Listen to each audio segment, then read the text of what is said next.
Hey guys, make sure you stay until the end. We'll explain about common mistake people make when replacing fuses and relays that can end up you spending quite a bit of money on diagnostics tools, parts that you may not need. Make sure you stay until the end.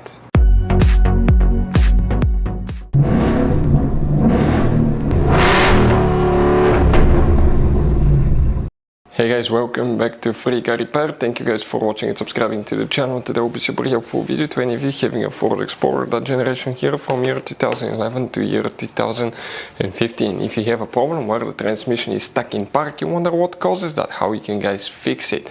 It could be simple fix, even if it's something not even directly related to the transmission. We'll talk about that.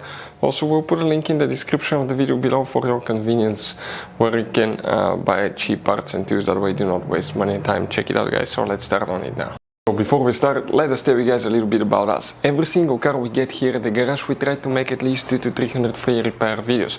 We take them completely apart. We show you how to fix engines, transmissions, engine lights, transmission lights, fuses, relays.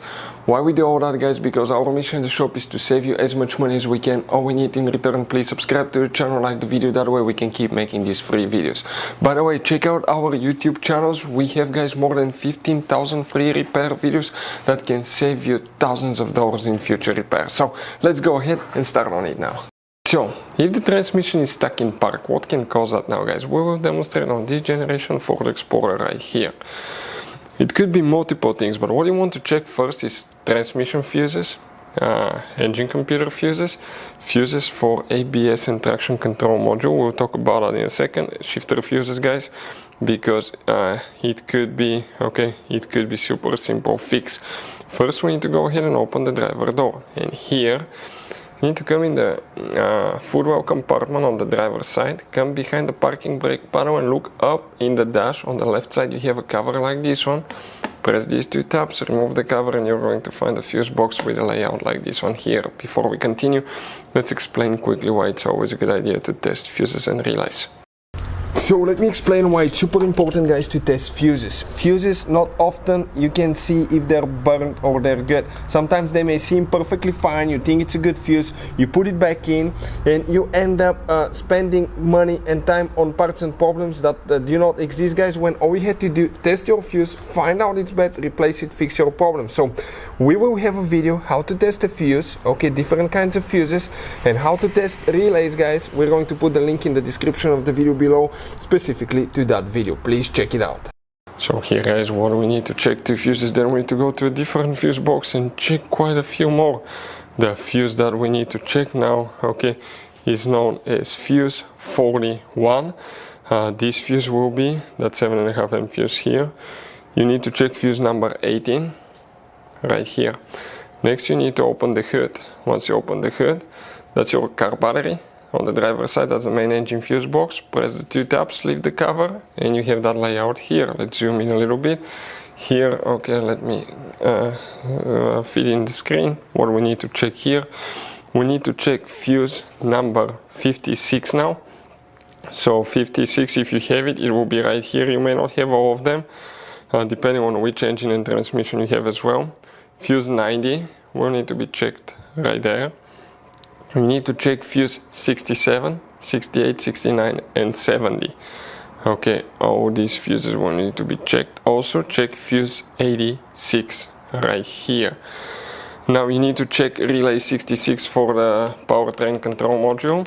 And guys, now we need to check fuses for ABS, traction control module, because it's related to the transmission. If it's bad, it will cause the transmission not to work as well. So check fuse number, that's 5, fuse number 5, fuse 43 right here will need to be checked.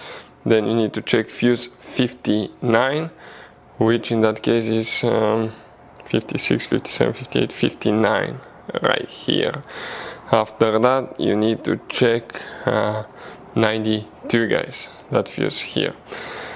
Other things that often can cause that problem. Now guys, on the brake panel we have one device that's known as brake light switch. Now that brake light switch detects if you apply the brake paddle so the transmission shifter can be released. And if that brake light switch does not work, that can cause the transmission not to shift as well. We'll have videos on our YouTube channels how to replace brake light switch and how to test brake light switch as well. Another thing, it could be problems with the shifter.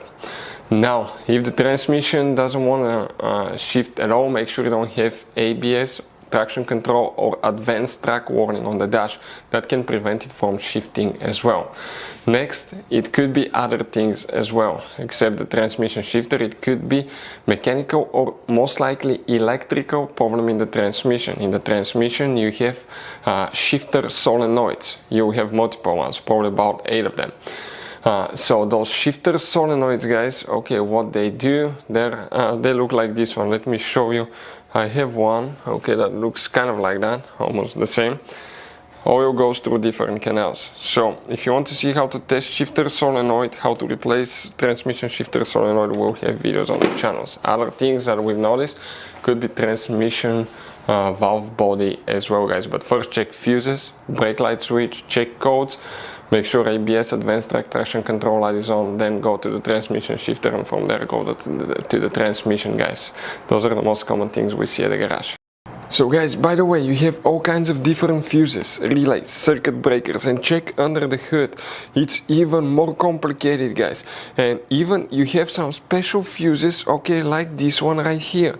One time we needed a replacement fuse, we couldn't get one, and we were stuck in the middle of nowhere because of that. We'll recommend to buy some, put them in the glove box for a peace of mind. We'll share the link in the description of the video below for your convenience, where you can get them at a good price, quick shipping, that way you do not waste money and time. Thank you guys for watching and see you next time.